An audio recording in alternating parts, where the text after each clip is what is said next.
संजय सुरू आहे. सर, खूप शक्य की तिच्या चौथ्या पाचवा पहलगाम मधला हल्ला, त्यानंतर ऑपरेशन सिंदूर आणि आज ऑपरेशन महादेव, यातले बुलेट पॉइंट्स तुम्ही आपल्या सगळ्या प्रेक्षकांना समजावून सांगितले.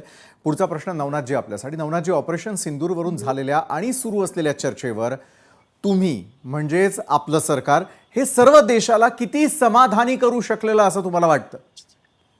100% देश पूर्ण समाधानी आहे. देश सरकार सोबत आहे.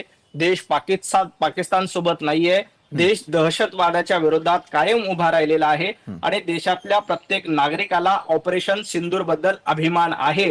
आपल्या भारतीय सैन्याबद्दल अभिमान आहे. परंतु दुर्दैवाने काही दिवसांपासून ज्या पद्धतीनं काँग्रेसची भूमिका आपण बघतोय की ज्या पद्धतीनं पाकिस्तानला दुःख झालं, अगदीच तशा पद्धतीचं दुःख पाकिस्तानला झालेलं दिसतंय.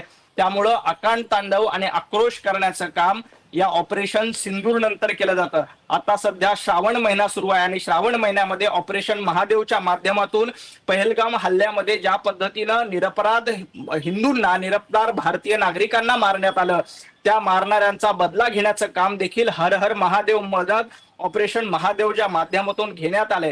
परंतु विशालजी, दुर्दैवानं काय होतंय, भारतीय सैन्याने ही एवढी चांगली कामगिरी केली, ज्या पद्धतीनं पाकिस्तानला आपण घरात घुसून सडेतोड हल्ला दिला, या सगळ्याबद्दल आनंद व्यक्त करण्याऐवजी, समाधान व्यक्त करण्याऐवजी काहीतरी प्रश्न विचारून संभ्रमित करण्याचं काम काँग्रेसकडनं सातत्यानं केलं जातंय. परंतु देशातले सर्वसामान्य नागरिक, देशातला सर्वसामान्य माणूस हा भारतीय सैन्यासोबत, भारत सरकारसोबत आणि आपल्या पराक्रमासोबत आहे. कारण आपली भूमी पराक्रमाची आहे. कशाही पद्धतीनं दहशतवादी आपल्याकडे चाल करून येत असतील तर त्यांना मुंहतोड उत्तर देण्याचं काम भारतीय सैनिकांनी वारंवार केलेलं आहे. मग सरकार भारतीय जनता पार्टीचं असो किंवा सरकार कुणाचंही असो, प्रखर चोख प्रत्युत्तर देण्याचं काम नेहमीच आपल्या सैनिकाने केलं आणि त्या सैनिकाच्या पाठीशी राहण्याचं काम प्रत्येक नागरिकानं सातत्यानं केलंय. परंतु दुर्दैवानं राजकारण्यांसाठी आज अशा पद्धतीनं संसद बंद पाडायचं, मग नको ते प्रश्न विचारायचे, अशा पद्धतीची भूमिका काँग्रेस सातत्यानं घेते.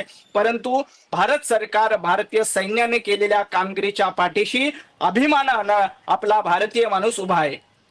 बरं, एका बाजूला तुम्ही म्हणताय की